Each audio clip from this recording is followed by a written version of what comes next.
Welcome, everyone. Thank you for joining us tonight for the stories we tell ourselves.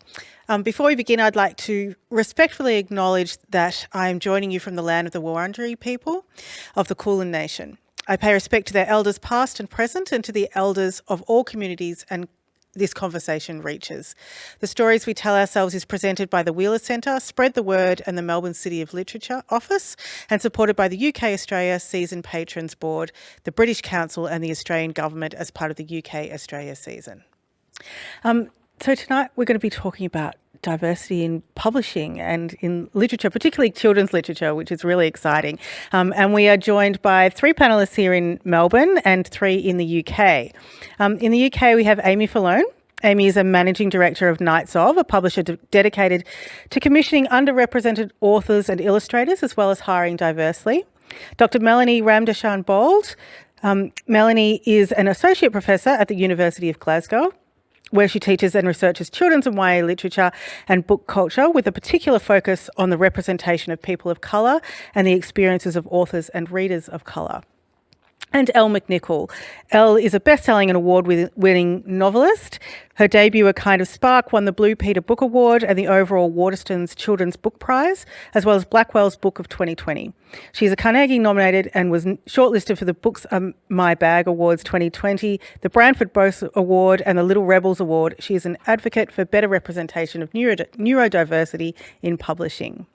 Here in Australia, we're joined by Dr. Denise Chapman.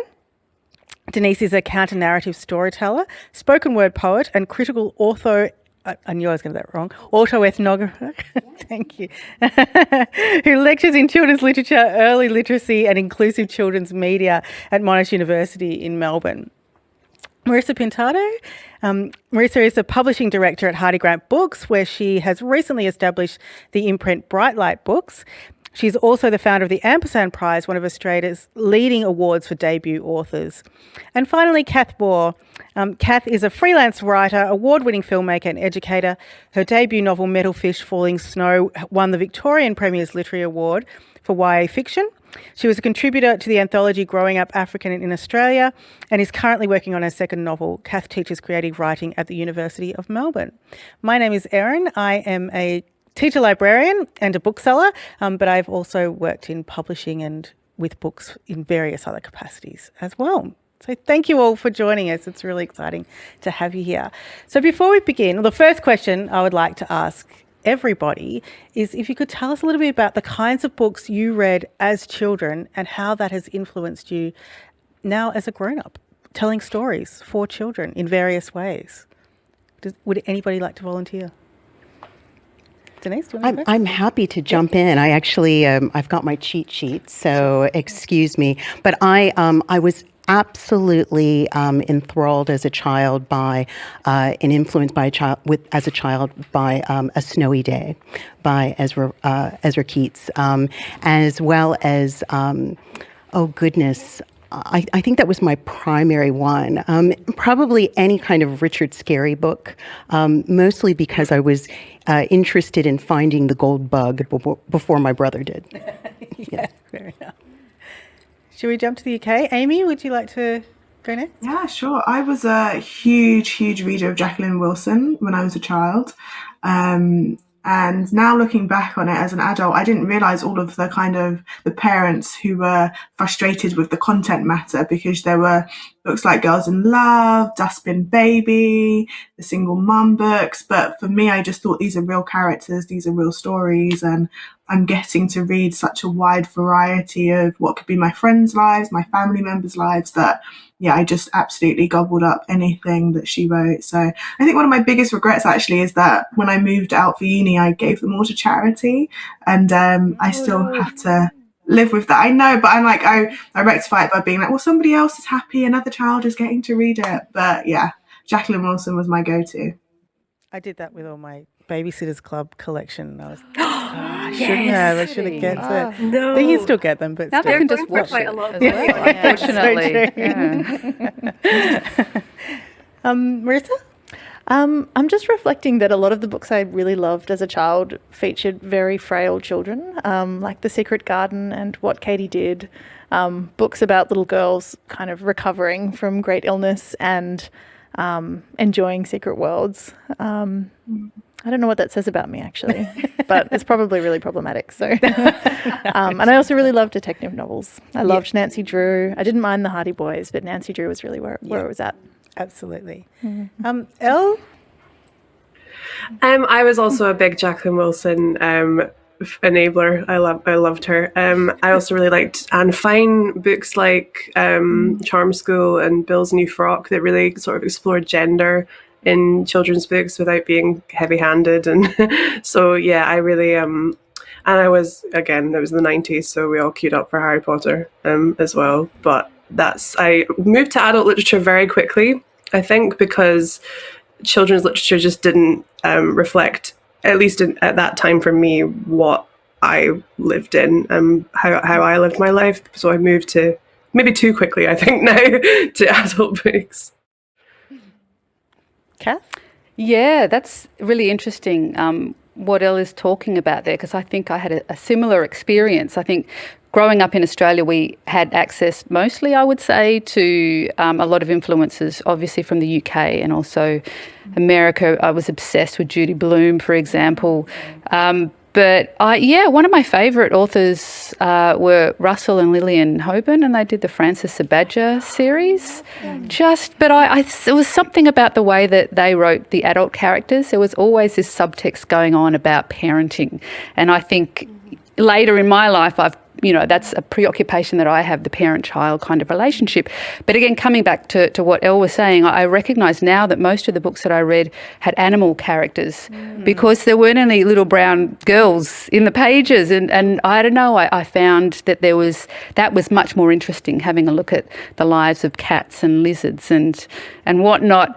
So I think I also maybe progressed earlier than I maybe should have, just because of that sense of inquiry and curiosity, I think. But also I stepped into European literature quite early, just because my mother, brought that influence into my life. So I'm really grateful that I had access to Swedish and, Finnish and Danish folklore and mythology. Yeah. Excellent. And Melanie? Yes, I'm absolutely the same. I think as a young person of colour growing up in Glasgow in the 1980s and 90s, I didn't really have much access to books that featured people who looked like me. I think the first time that I experienced any sort of windows was, it's really funny that you mentioned the Babysitters Club, because I loved the Babysitters Club growing up. And I think the first time I really kind of saw myself in a book was through Claudia Kishi, who was a Japanese American character. And what I really loved about her is that, she was just very cool. She was just this very cool Asian American girl who was really into fashion and getting on with their teenage lives. So most of the narratives I was consuming, like Elle, were entirely populated by these sort of very heterosexual, cisgendered, neurotypical, white, middle-class protagonists. I read a lot of Enid Blyton growing up, which is, of course, super problematic because they were replete with stereotypes, racism, and cultural biases. And these books are obviously considered classics now as well. And we'll probably talk about this, but in the UK, this kind of hegemonic nostalgia is really an important driver in the UK publishing industry. So even though, I did find those books problematic as a child, and I did read those books as a child, they are still being published today. And I love what you said about the Scandinavian books as well, because I was a huge Moomin fan. I still am a huge Moomin fan, and I loved reading them when I was growing up as well. That's so interesting what you say about Enid Blyton, because I find as a bookseller and as a librarian, actually, it seems to be the default for parents and grandparents buying for their kids or asking for recommendations. Like, do you have an Enid Blyton? I'm like, we can do better than that, I'm sure. I'm sure we can, but there's so much nostalgia tied to it. It's very difficult to move people away. It's interesting because as I was listening to each of you talk about the books, my first focus was really on picture books, but as as a child in 5th grade. It wasn't until 5th grade, and I'm a child of the 70s, it was Roll of Thunder, Hear My Cry. And the challenge around that was that, it was problematic in that it depicted, it focused on the struggle. I wanted to be able to see myself in my everyday ways of being. And so that's why I think for me, A Snowy Day was the right one, even though it wasn't a novel. But I took that book. I took the Mildred Taylor book from the library, and I never gave it back. So in 5th grade, and I felt that there were only 4 Black students at this school that I was at, and I felt that I was the only, and excuse me, I should say, my brother was one, and the other 2 were Anthony and Yvonne, and we carpooled together to the school. But I really, really felt that I did not think anyone would treat that book as well as I would. Yeah. I'm not sure if this is the same for Cath, but I don't think we had any books at all at my primary school. And it wasn't until I was an adult that I realised that actually myself, my brother and sister were probably the only Black children at our primary school. It kind of never occurred to me, but I can't remember ever as a child reading books that featured characters who looked like me. It was the only one that I saw that the cover, it looked like me, and then I started trying to style my hair just like the character. But it was challenging because I wanted a story that was just my everyday. I wanted to be able to see that range, and we didn't get that. Absolutely. I don't think any of us really got that. No, and it's not something that you question. I think you're right. I think, growing up where the default is, well, certainly in Australia, inherently Anglo and often quite masculinised, when you don't see anything that challenges that particular worldview, you assume that this is convention. And so you don't ask those questions. You don't ask about, the presence of absence in a way that, I think you feel like you have license to when you have a better idea about your place in the world. It's quite lonely. I think I remember, the library was always, as it is for many kids, really a safe haven. I had library cards for every library in Canberra, on the south side of Canberra. And still, there's this, you feel that there is something that you can't really articulate yet. You're kind of ravenous for narratives in general, but there is also something about that sense of a lack of visibility that went unquestioned, should I say. Yeah. Aimée, I wanted to start with you. You began Knights of Media with the express aim of diversifying not only the voices that were creating the books, but the workforce behind them as well. Can you tell us a little bit about how you began Knights of Media and what it was like trying to get that kind of fledgling publishing company off the ground? Yeah, so we launched back in 2017, which is only 4 years ago. Feels like a lifetime, but isn't. And at the time, there weren't statistics, there weren't numbers to back up what we were seeing, hearing, noticing. But within the industry, there was a huge lack, both in terms of what was on the shelves and who was working in the offices in kids publishing. And again, it was a very white middle class space. And whilst that was nice for some, it was, for me personally, a really exclusionary experience. I've worked in independent publishing houses and large commercial kids publishing companies as well, and was often the only person, the only Black person certainly, and definitely the only person of colour within various departments. And Nights of came out of frustration for me. It came out of frustration of not being heard, frustration of not seeing myself, my friends, my family members, people that I don't know, other experiences within children's books. And with the express aim of just showcasing those stories, I thought it was really interesting. One of the panelists was saying that they wanted to see themselves in ordinary spaces, in the non-traumatic. And I think for Knights of rather, we definitely just want to showcase the difference, but in a very normal way. if that makes sense. It's not highlighting trauma at all. I think we're really, from day one, we've always been really sure of that, because I think children's books that feature diverse characters can often fall into focusing on something historical or something traumatic, and it's never about the joy. It's never about the special something, the special ingredient that so many of us fell in love with children's books for. You know, it was that they took us to different places, that we got to see and experience different worlds, to go on adventures, to go on tea parties with our friends. And I think often children who fall under that diverse bracket don't get to experience that. And so, yeah, we focus definitely on finding authors and illustrators and even our freelancers from just diverse backgrounds. And then also when it comes to the workforce, like I mentioned, being often the only one in an office, children's publishing isn't a safe space for many people.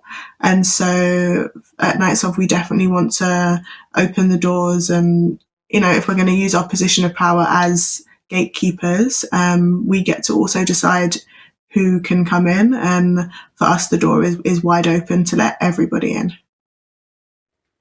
Wonderful. That's a bit of a segue over to you, Marisa, at Hardie Grant. Can you tell us a little bit about Big Light Books and why the imprint and why you felt like it was needed? Yeah, absolutely. So Bright Light Books was really, I think, a long time coming for us. We're really, as an independent publisher, I think we're in a very lucky position in that we are not one of the big houses. We are a medium-sized business, but a very small team. I think there's 17 of us in our office. And we are all very educated and politically aware and interested in the world around us, and really passionate about publishing books for kids from all walks of life.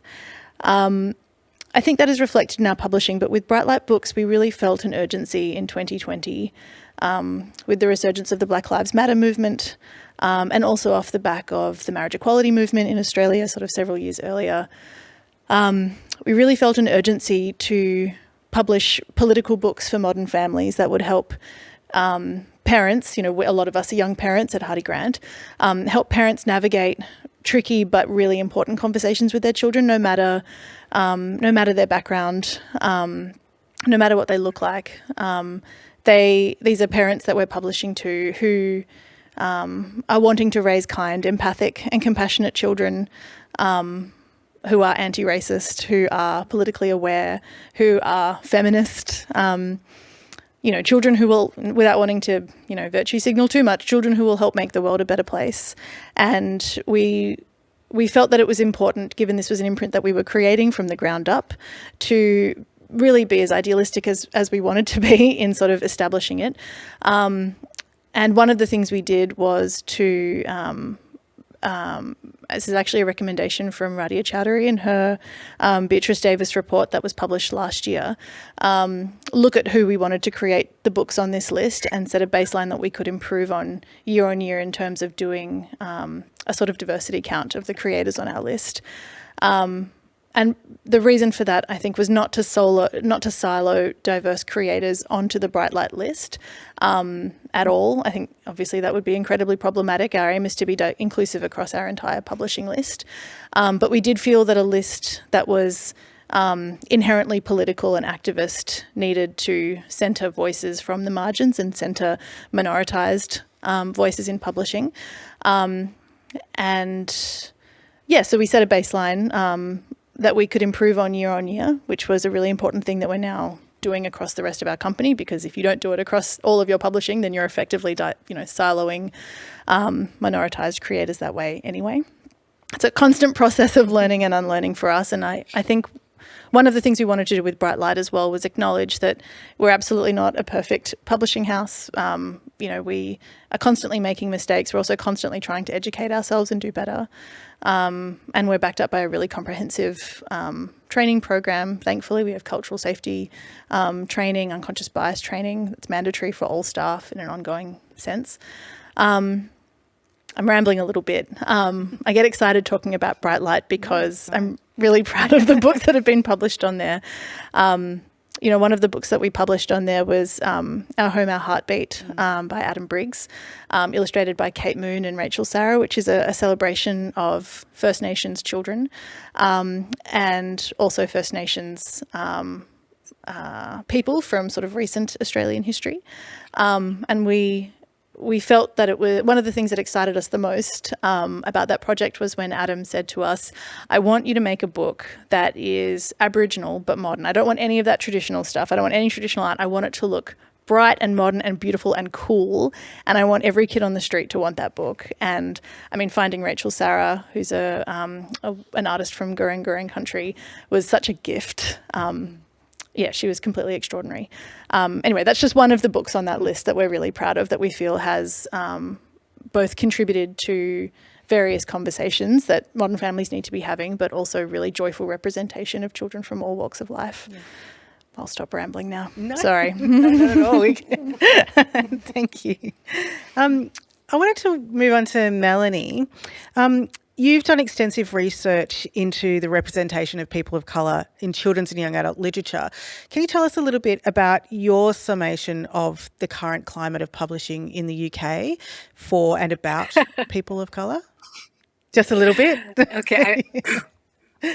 I'm laughing because I'm just trying to think how I can put this in a polite way. And I know that Aimée and Elle are looking at me as well. So there has been a really terrible history of the representation, and not just the representation, but the treatment, as Aimée sort of alluded to as well, of people of colour in the publishing and the wider cultural industries. In recent years, there's been a number of recent studies and reports, mine included, that have found that people of colour are woefully underrepresented in books for children, in authorship, and in the wider publishing industry. So my research looked specifically at authorship and how authors of colour were represented in children's and YA publishing. So, I mean, it's no surprise people of colour are terribly underrepresented in children's publishing. In 2019, which was the last report that I did, and we have another report coming out next year, fewer than 9% of children's books creators were people of colour. And they created just 7% of the titles published. So that's very, very low numbers. But even though that's a low number, it was the most representative year since 2006 when I started doing the research. In fact, the percentage more than doubled since 2007, when 4% of children's books creators were people of colour, and they only created 2.3% of titles. We've had another report out recently, the Reflecting Realities report by the Centre for Literacy in Primary Education. They've been doing ongoing research as well in terms of people of colour represented in books. So I'm just trying to remember I think it was 15%. So when they first started doing the research, it was 1% of books, non-fiction, fiction and picture books. 1% of the characters, the main characters in the books, were people of colour. And that has jumped this year to 8%. But that's not representative of this wider school community, which is 33.5% of the school community are, Black, Asian and ethnic minority pupils. So although there are these sort of very, very tentative, very slow changes, what I thought was really interesting about the most recent CLP report, and I'm on the steering committee for it, is that there's been an increase in picture books, so it's very easy to sort of colour people in brown. However, there's not been an increase in novels. So those sort of more nuanced representations that, Nights Of do so brilliantly, they're not increasing. And when I'm looking at authorship as well, that is tentatively very, in small ways, increasing as well. However, the wider project I did, where I undertook interviews with authors, still outlined how they weren't being treated very well. They were being not pressured, but they were being strongly encouraged to write these narratives.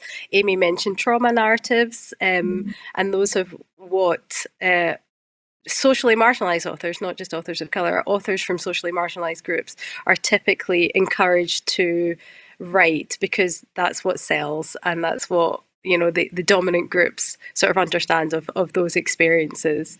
So although things are changing in a positive way, I don't think that publishers are actually critically engaging with characters, authors, readers, and publishing professionals from socially marginalised group. Instead, I think they're dealing with diversity in a really superficial way, appropriating the current demand and fashion and trend for more representative literature,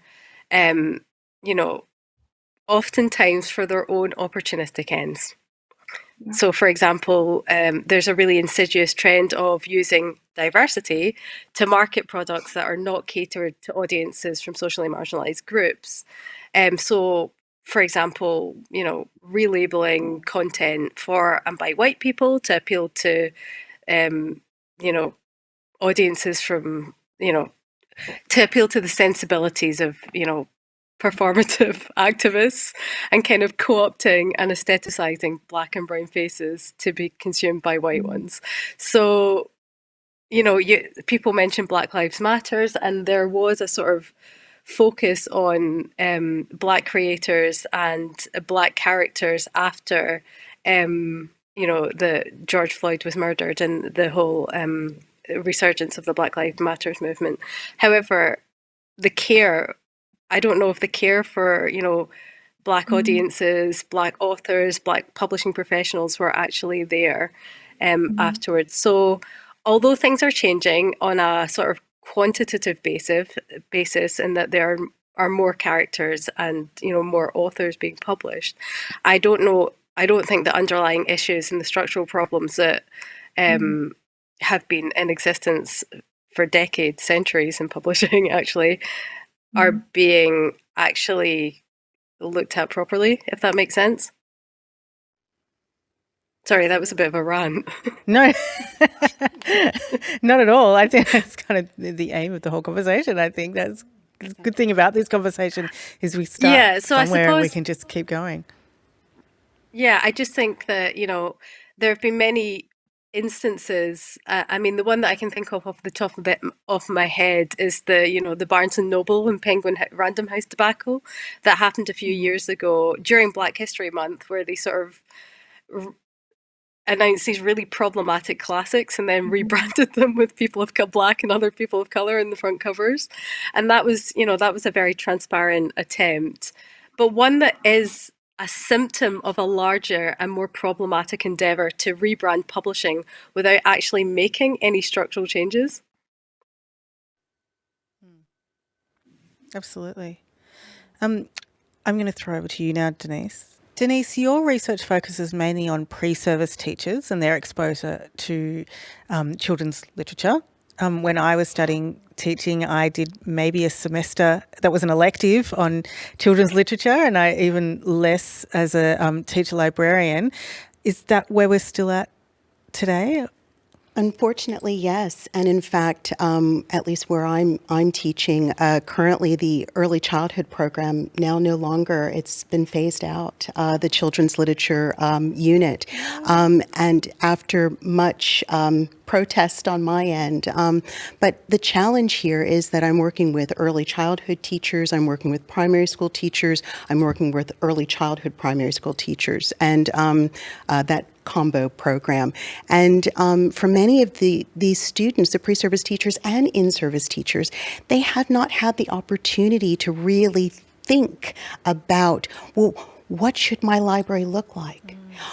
Is my library, and when we jump into Rudim Sims Bishop, talking about mirrors, windows, and sliding glass doors, and even Debbie Reese talking about the curtain.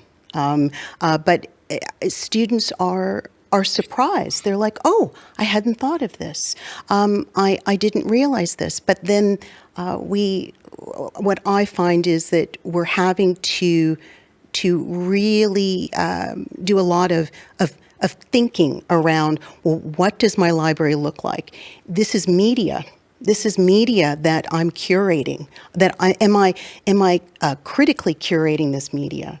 Am I critically, collaborating with the teachers and the other, the librarian, et cetera, to ensure that my students are seeing mirrors, windows, and sliding glass doors?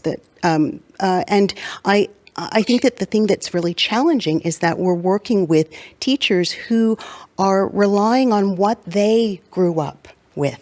Okay, and so when we ask them, what was your favorite book growing up? What if you could pick any book to analyze for class, what would it be? Roald Dahl. Roald Dahl, Green Eggs and Ham. Now, look, Harry Potter would be, exciting in comparison to, Pig the Pug.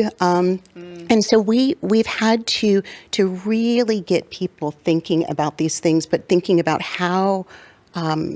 Why is this important? Why is it important for us not just for that black, brown, child who is neurodiverse? I am a migrant here to Australia. Why is it that this particular book that has a brown character or a black character from the States is not appropriate for our students here?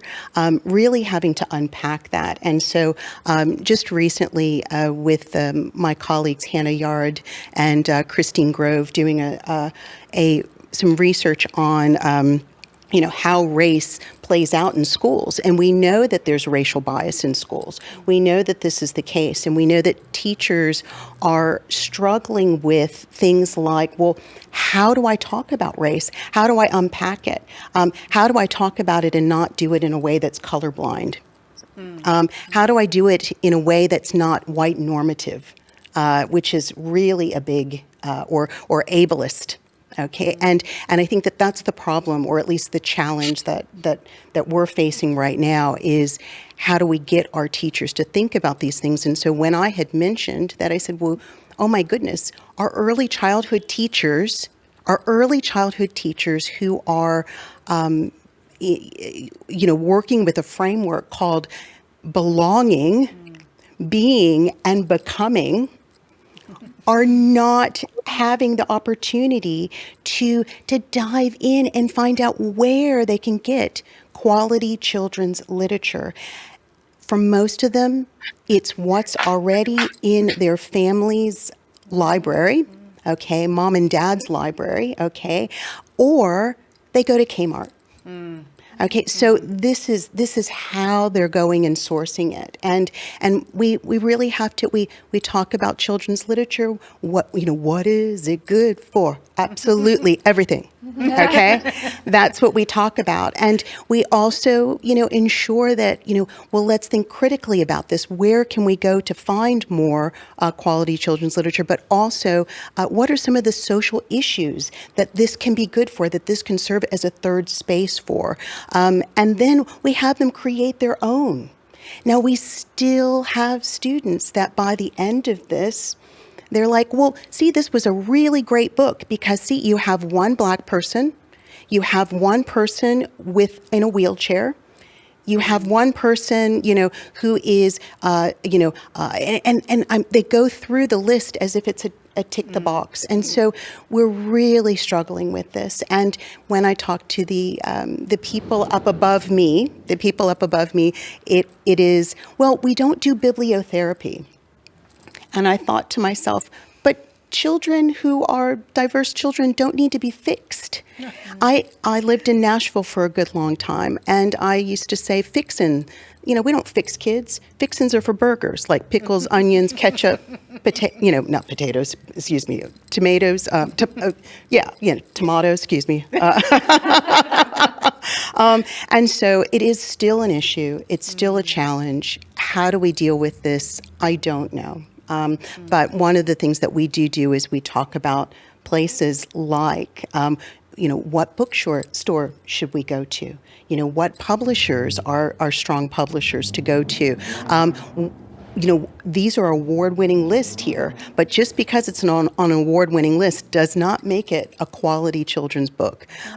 Going to We Are Diverse Books website, following these hashtags, just about everything, but there's no, I feel like I'm going uphill.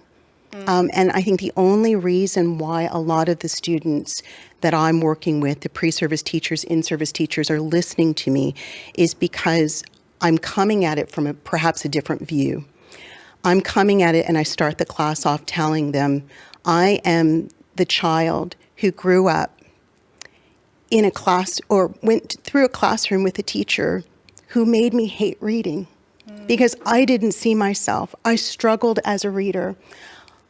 And had I had the opportunity to potentially feel fueled by the character, to be fueled by the setting that I'm seeing, to be fueled by the themes that are running through the motifs, etc., maybe I would have been a better reader. So we talk about that, and there's just so much to do. So much to do. Absolutely. So far to go. Thank goodness we have you on thank you. on the front lines. That's right. Elle, I wanted to move to you, if I may. You and Cath were both asked to write letters to yourselves in another session. And in your letter, you talked about wanting to stay hidden to avoid, and quote, vulgar fascination and voyeuristic questions. I wanted to ask you how you feel now being a published author, because being a published author does inevitably put you out there and make you open to questioning and interpretation. And how does that make you feel now as an author? Thank you for that question. I find that the UK as a whole, but also the UK publishing industry, has a very voyeuristic relationship with disability. They have a relationship with disability that is about pressing their nose up against the glass and seeing all of the difficult parts. And we've talked a lot about trauma narratives today and about children that don't need to be fixed. And I've always found, I'm still finding in this industry, that the publishing industry has a addiction to disability narratives that are about cures, where disability is the plot and the obstacle. And it's an extremely harmful narrative. It's one I grew up with, and I see it reflected back when people are sort of interested in only hearing me talk about my disability and not about my work. And we've been very lucky that the books have done quite well, and it was just strange to watch. The more I felt like, okay, we've achieved something and we've hit this milestone, and yet people are still asking me if I wrote them myself, if I know how to read, if it's very difficult to, I feel, to stand up and say that you're very, very empowered and confident when not everyone you meet, of course. I meet so many fantastic people in the industry, especially with the publishers that I'm with, Nights of. But you do occasionally meet people in the industry, and they just want to poke and prod you, and it makes you want to, exactly like a hermit crab, sort of disappear. And you'll be live on the radio, and they'll say, you're great. I don't see you as disabled.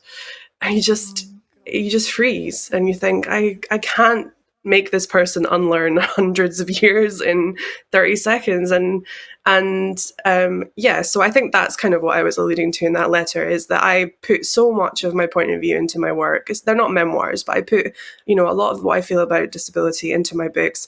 My books have disabled characters that are completely at peace with being disabled and love it and accept it.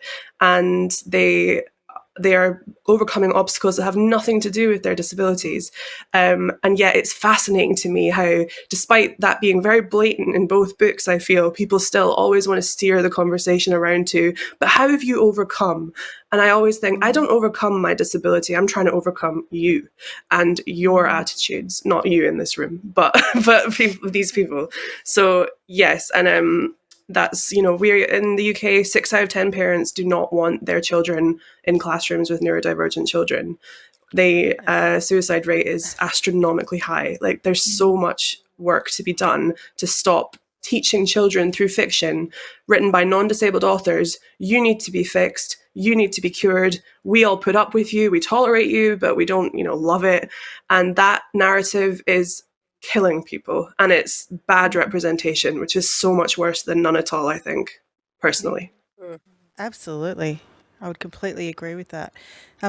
Cath, my question to you, which is kind of similar, I think it ties in well with what Elle was saying, is that you and I probably had a fairly similar upbringing in Australia, a similar time with, being a brown-skinned child with a white parent. Yeah. How do you feel about the diversity label?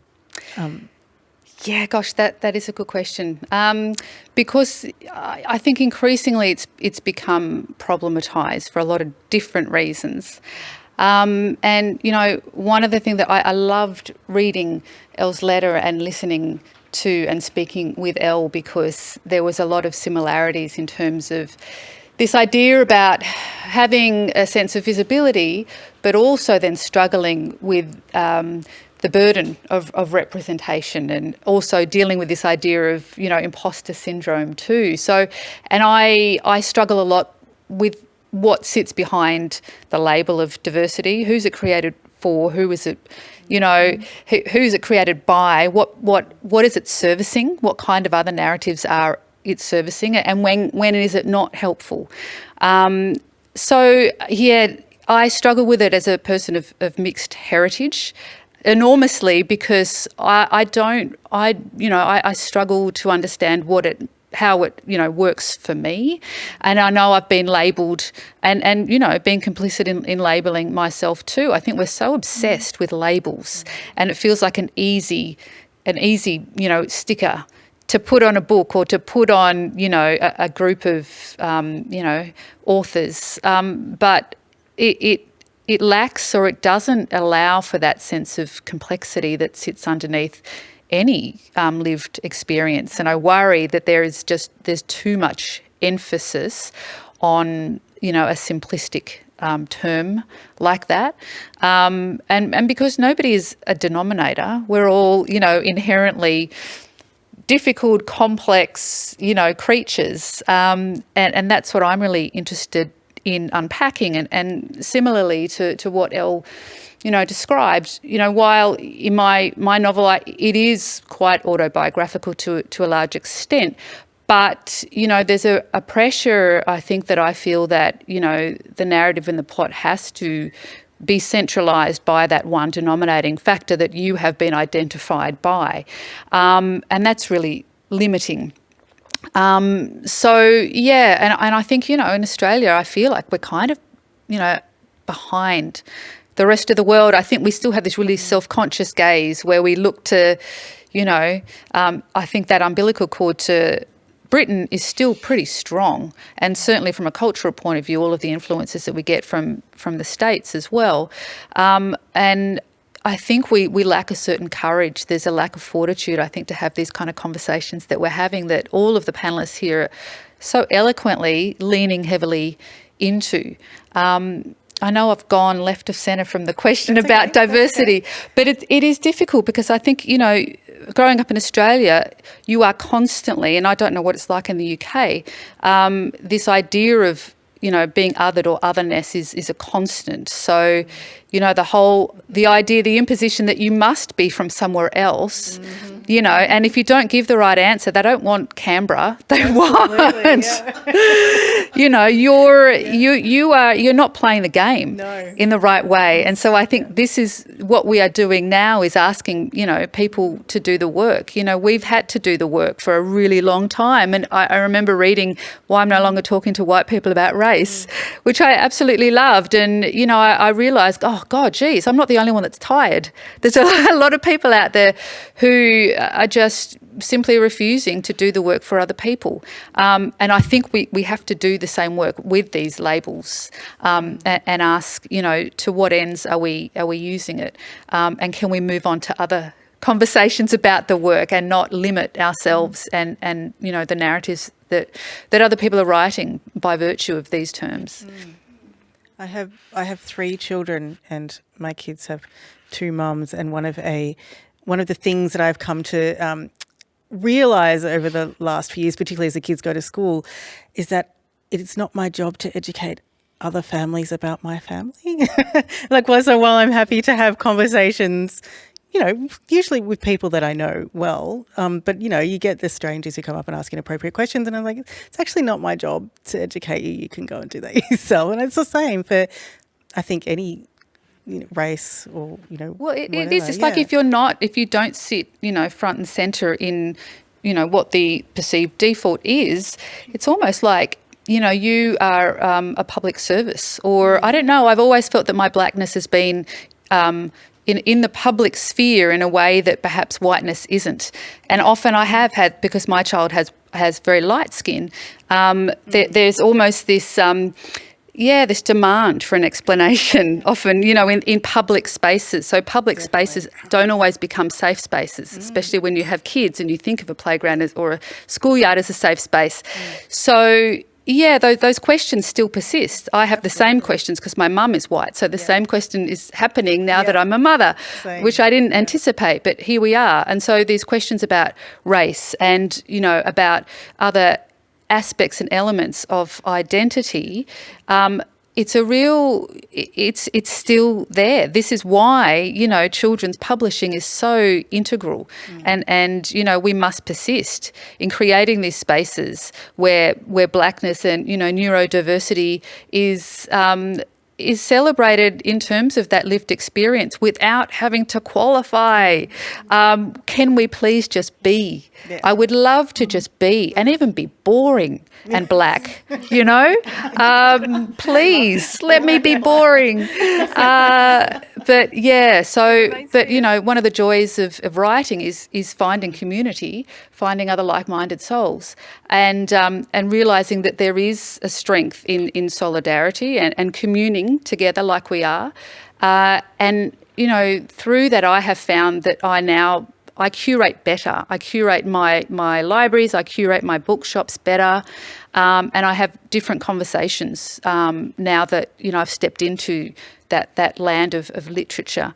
And I'm so equally excited that there are scholars amongst us who are also offering discourses in those spaces too, because I think it really is that you need to have a broad approach. There's no, you can get so far in one particular industrial capacity, but if, we're not having the same conversations in academia, for example, then we're missing an opportunity. So it's fantastic to have these kind of conversations from different writing spaces too. Thank you. I wanted to move now and have this is probably a big discussion, but this is open to everyone, about cancel culture, because of course it happens in every area of society, and certainly publishing is not immune to it. We've seen the publication of books halted before they've even begun due to cancel culture. We've seen publishing staff walk off the job because they're being asked to publish certain authors. I wanted to ask if you think, is there a place for cancel culture, and what kind of effect do you think it has on publishing? And do you think that the creators of children's books are held to a higher standard than books for adults? So big questions. I think anything with children, you put children in there and it becomes a situation where people get very guarded, very, no, they're not ready for that yet. Yes. They're not ready. We can't talk. Why is it always about race? And, and let children be children, yes. And we don't see, yes, that he may be on the autism spectrum, but we don't see that. And so I think that perhaps maybe for me, I see it as my focus is more on how can we create a critical consciousness, okay? And how can we get pre-service teachers, parents, kids asking questions. Why is this inappropriate? Or why does this make me feel uncomfortable? Why is it important that we center the child first and then perhaps maybe their special need, right? That it's that this is a child, on the autism spectrum, not an autistic kid, and I just, so I think that I try my best to make certain that we're asking critical questions and that we're seeing this like any media that's out there, whether it's stories, oral stories, whether it's, television shows, etc. I've got my finger on for my children, I've got my finger on that remote control or the buttons that they call here, and I stop it. I go, I wonder about that. What are your thoughts? Tell me, very open-ended questions. What is it that you see? What makes you say that? Oh, what more can we find? I don't know if I want to completely, there are books that are problematic that I read as a child, and I want to, in certain circumstances, talk to my child, my two children, my two daughters, one who represents the LGBTIQ community, one who, is a sassy, well, she likes to talk, and she will let folks know, I don't like that, and I want them to be able to point out things, but not to say, we can't say it. Although I don't want people to be marginalized to the point where, we're 2D, and it's that tick, that check, that, and that's when you have those people coming up to you in the cafe. That's when, asking you, where are you from? Or in my child's case, that's when you have a teacher that says the same thing, because we've got teachers who, my goodness, the librarian asked my daughter, or asked me, is it okay that she looks at this particular book? I'm like, yes, we're reading it at home. Why are you asking me that? But I think that people are really tiptoeing around in some ways. I want to talk about it. I want to talk. I don't want you to stop the conversation. But I would be interested to hear who on the panel feels that, there are some things that we shouldn't talk about, because there are. It's not that I don't think there are things that we shouldn't talk about. It's just, I think cancel culture actually indicates some of the real problems that occur in cultural production. So if we think about the YA market, for example, there have been numerous cases in the YA market in the last few years where white authors have been writing really problematic narratives about Black and other marginalized communities, with white savior narratives, just really problematic depictions. And I think that YA readers who are congregating in these online spaces, such as social media, Twitter, Instagram, etc., I think that they have actually been critical to the growth of YA and the development of the YA market in the last few years, because they've been very vocal and they have brought these problems to the fore. And editors are often not seeing these problems and are publishing incredibly problematic books. So in the UK, we have an author called David Walliams, who is the best-selling children's author in the UK, and he writes incredibly problematic and very stereotypical depictions of socially marginalized group, Black people, other people of color, disabled people, women, and he is still selling millions and millions of copies of books. And recently, one of his books was pulled. I think it was The Worst Children in the World. It was a short story in The Worst Children in the World, which featured a Chinese character. It was incredibly problematic. And the book was pulled due to this sort of public outrage. And I think in those circumstances, I personally think that cancel culture is a good thing, because it moves us forward. If publishers are not identifying these problematic tropes, and it comes to the readers to congregate en masse to call out, then I think it's ultimately quite a good thing. It highlights the problems in a way that publishers can't ignore. Sorry, when I think of cancellation, I think about authors like Jason Reynolds and Angie Thomas, who've had their books banned and pulled from school libraries, and boards of people have come together, parents, I imagine, saying, we will not have these books in our school because for whatever reason. But that's who I think of when I think about what cancellation is, because as Mel just kind of said, in the UK at least, cancellation always seems to end up in being on every TV show, on every radio station, on every newspaper. It just seems to bolster someone in their career. And I think cancellation is so often conflated with criticism. And I think people from marginalised groups are never allowed to criticise because they're always shouted down as being, they're trying to disrupt, they're trying to wreck, they're trying to destroy. I criticised once a book that was saying, children like me shouldn't really be born. And I said, I don't think that's appropriate to give to a young person. And I was told that I was censoring people. And it's a criticism, it's not censorship. And so I think I always smile when I hear the phrase cancel culture, because I'm like, that means something completely different to every person engaging with it. And and so I won't ramble on about it. But I do think we all need to, especially with children's literature, employ criticism. Yeah.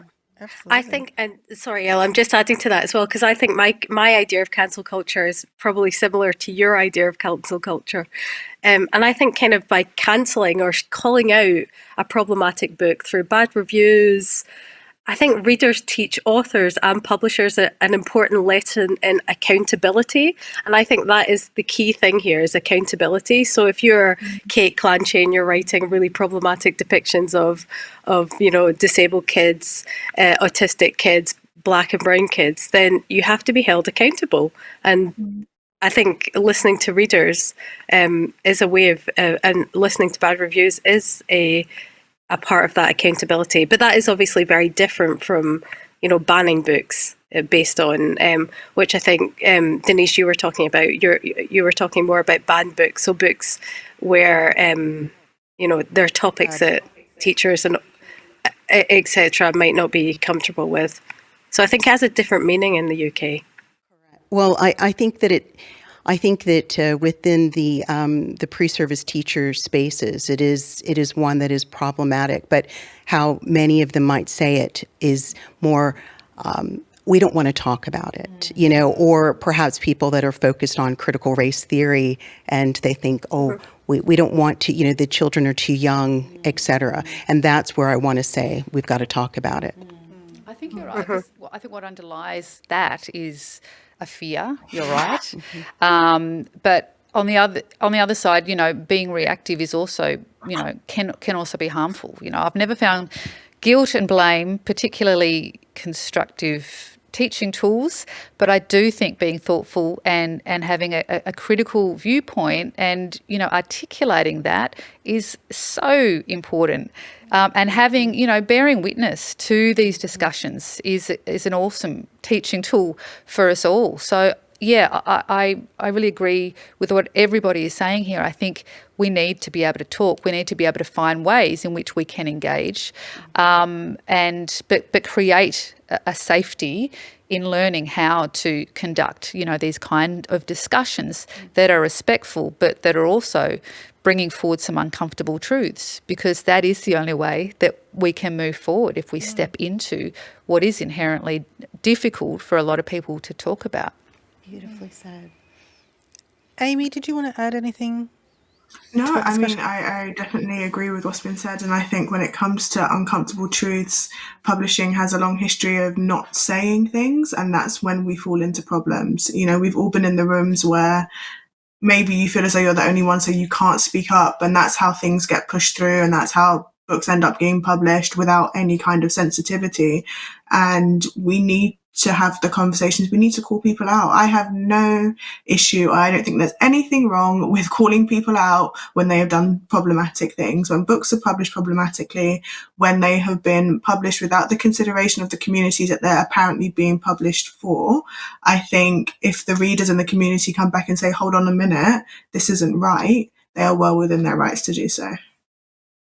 Yeah, I was actually just thinking about the fact that I recently watched Aladdin with my 2.5-year-old son, the original Aladdin, which is horrendous. I think we got halfway through and I was like, well, we can't watch this anymore. I really love Robin Williams, but this is a movie that has to be cancelled. It's completely inappropriate, and unfortunately my toddler is too young to understand why it's horrendously racist.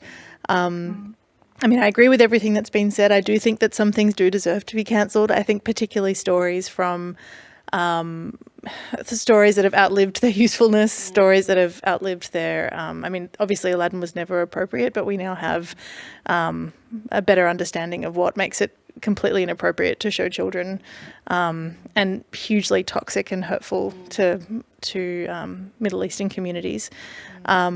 Yeah, that would be my contribution. Sorry, late Robin Williams, devastating but necessary. But I think we've also been taught to be polite. I think I certainly was, and especially in Australia, we had this kind of laconic, she'll be right, don't rock the boat. But, I think, I can still be polite, but I think I'm not going to let things go under the radar anymore. And I think, absolutely, I agree totally with Amy. We need to call these things out. We need to make them visible. We need to be able to articulate what's problematic and why it's problematic. So it's not just finger pointing, but what sits behind that is a really, considered argument. And what I think what readers also appreciate is awareness. I mean, obviously, people don't always make the right decisions, but if they do the work and they are willing to actually pivot and look around and say, where does this sit in the landscape, what sits behind this, then I think people can make better choices. But you need to have that dialogue where you're able to actually say, I don't think this is appropriate and this is why.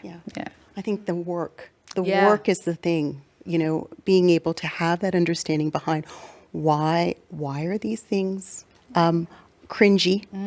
Why are we concerned about this, as opposed to we're going to chuck it? I know that's. I guess from my perspective, again, it's from teachers because, we're wanting to be able to explain to them and to teach them this is why, and to be as open. But it's very difficult and it's very labor intensive. And it's very labor intensive when you're for myself, the only Black faculty member the only Black faculty member. Full stop. Full stop. Thank you. Yeah. So it's heavy. So that's why I often I'm often called to explain, and not just say no. Yeah. I hear that. No is a full sentence. I remember being at a by the sales way, as conference when well. we had to dress I up. think. Yeah, same, absolute same.